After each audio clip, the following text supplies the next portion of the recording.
നമ്മൾ ഈ OP ഇരിക്കുമ്പോഴേ ഈ കുഞ്ഞു വാവകളുടെ അമ്മൂമ്മമാർ അല്ലെങ്കിൽ അച്ഛൻ്റെ അമ്മമാർ അമ്മയുടെ അമ്മമാരൊക്കെ ഈ വാവേനെ ഇങ്ങനെ പിടിച്ചുകൊണ്ട് വന്നിട്ട് പറയും, ഡോക്ടറെ കുഞ്ഞിന് പാല് തീരെ തികയുന്നില്ലെന്നാ തോന്നുന്നത്, ഭയങ്കര കരച്ചിലും വാശിയും ഒക്കെയാണ് എന്നൊക്കെ പറയും. അപ്പോൾ നമ്മൾ നോക്കുമ്പോൾ അവരുടെ ബാക്കിലായിട്ട് ഈ അമ്മമാർ ഭയങ്കര ഹെൽപ്ലെസ് ആയിട്ട് നിൽക്കുന്നത് കാണും. ശരിക്കും പാല് തികയാത്തതുകൊണ്ടാണോ നമ്മുടെ കുഞ്ഞ് ഇങ്ങനെ വഴക്കുണ്ടാക്കുകയും കരയുകയൊക്കെ ചെയ്യുന്നത്?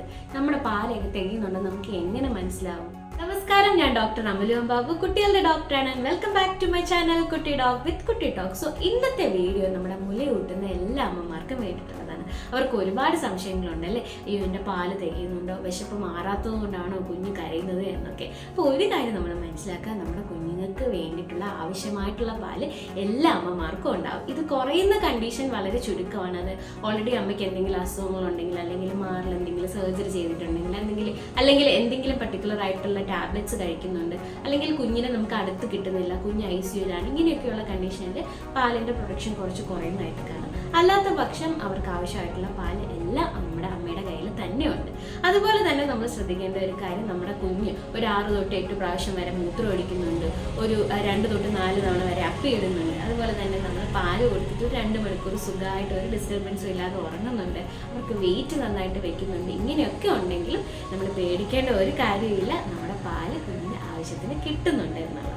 പിന്നെ കുഞ്ഞ് എന്തിനായിരിക്കും ഇടയ്ക്കിടയ്ക്ക് കരയുന്നത്? കുഞ്ഞുങ്ങൾക്ക് ഇപ്പോൾ കരയാനല്ലേ അറിയുള്ളൂ, അവർ നമ്മുടെ അടുത്ത് കമ്മ്യൂണിക്കേറ്റ് ചെയ്യുന്നത് തന്നെ കരച്ചിലൂടെയാണ്. സോ അത് ചിലപ്പോൾ ഒന്നെങ്കിൽ വിശപ്പിൻ്റെ ബുദ്ധിമുട്ട് കൊണ്ടാവാം, അല്ലെങ്കിൽ എന്തെങ്കിലും വയറുവേദനയോ, എങ്കിലും മൂത്രം ഒഴിച്ചിട്ടൊന്നും നനഞ്ഞിരിക്കുന്നത് കൊണ്ടോ, ഇത് എന്തെങ്കിലും ഡിസ്കംഫോർട്ട് ഉണ്ടെങ്കിൽ കുഞ്ഞുങ്ങൾ കരയും. അപ്പോൾ ഈ കരയുന്നത് കൊണ്ട് മാത്രം പാല് കുറവാണ് അല്ലെങ്കിൽ പാല് തികയുന്നില്ല എന്നുള്ളത് നമ്മൾ ഒരിക്കലും വിചാരിക്കരുത്. ഇനി നമുക്ക് പാല് കുറവുള്ള അമ്മമാരിൽ, അപ്പോൾ കുറവാണെന്ന് തോന്നുന്നു എന്നുള്ള അമ്മമാരിൽ ചെയ്യാൻ പറ്റിയ കുറച്ച് കാര്യങ്ങളാണ് ഇങ്ങനെ. അപ്പോൾ ആദ്യത്തെ കാര്യം, ഇപ്പോൾ സമ്മറാണ്, അപ്പോൾ നമ്മൾ ധാരാളമായിട്ട് വെള്ളം കുടിക്കുക. അതുപോലെ തന്നെ ഭക്ഷണത്തിൻ്റെ കാര്യത്തിൽ നന്നായിട്ട് ശ്രദ്ധിക്കണം. ഡയറ്റ് ആൻഡ് വാട്ടർ ഇൻടേക്കാണ് നമ്മുടെ മിൽക്ക് പ്രൊഡക്ഷനിൽ ഒരു ഇമ്പോർട്ടൻ്റ് റോൾ വഹിക്കുന്ന കാര്യം.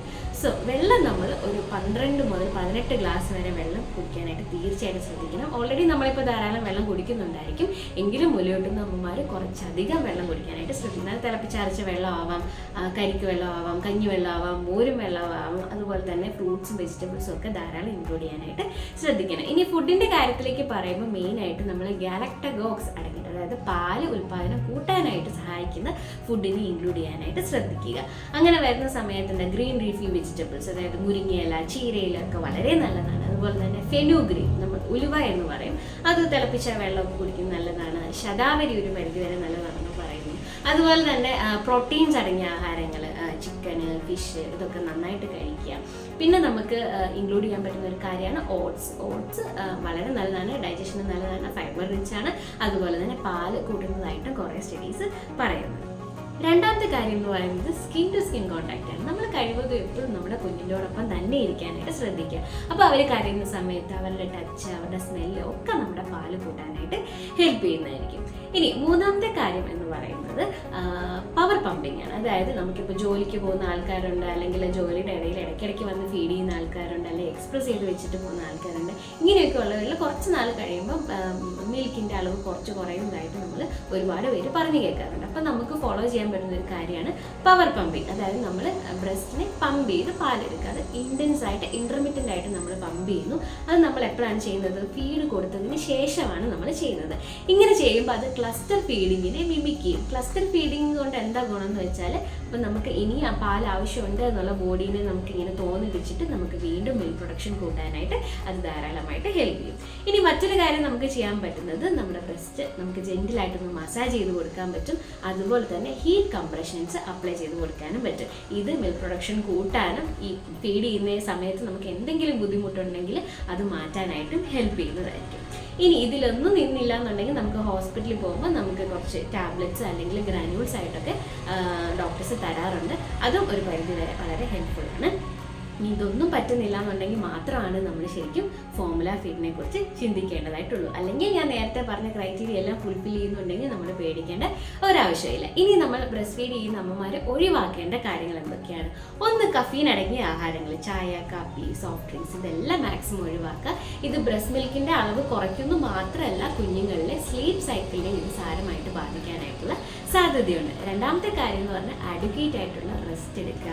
കുഞ്ഞ് ഉറങ്ങുന്നതും കുഞ്ഞ് റെസ്റ്റ് എടുക്കുന്നത് പോലെ തന്നെ ഇമ്പോർട്ടൻ്റ് ആണ് അമ്മയുടെ ആരോഗ്യവും അമ്മയുടെ ഉറപ്പും. നന്നായിട്ട് റെസ്റ്റ് എടുത്ത് നല്ല ഹാപ്പി ആയിട്ട് ഇരിക്കുമ്പോൾ മാത്രമേ നമുക്ക് നല്ല രീതിയിലുള്ള പാലിൻ്റെ ഉൽപ്പാദനം ഉണ്ടാവുകയുള്ളൂ. ഇനി മൂന്നാമത്തെ കാര്യം, ബോട്ടിൽ ഫീഡിങ്ങും പാസിഫയറിൻ്റെ യൂസും മാക്സിമം ഒഴിവാക്കുക. അപ്പോൾ ബോട്ടിൽ ഫീഡിംഗ് ഒക്കെ എടുത്തു കഴിഞ്ഞാൽ പിന്നെ നിപ്പിൾ കൺഫ്യൂഷൻസ് ഒക്കെ വരും, പിന്നെ ബ്രസ്റ്റിൽ നന്നായിട്ട് സക്ക് ചെയ്യില്ല, അങ്ങനെ വരുമ്പോൾ പാലിൻ്റെ അളവിലൊക്കെ നല്ല കുറവ് വരാറ്. ഇനി നാലാമത്തെ കാര്യമാണ് ഏറ്റവും വലിയ ഇമ്പോർട്ടൻ്റ് ആയിട്ടുള്ള കാര്യം. നമ്മൾ ആദ്യമേ പറഞ്ഞു അല്ലേ, അമ്മയും അച്ഛൻ്റെ അമ്മയും എല്ലാവരും വന്നിട്ട് പറയും, അയ്യോ പാല് തികയുന്നില്ല, ഇവർക്ക് പാലില്ലാത്തതുകൊണ്ടാണ് കുഞ്ഞ് കരയുന്നത്.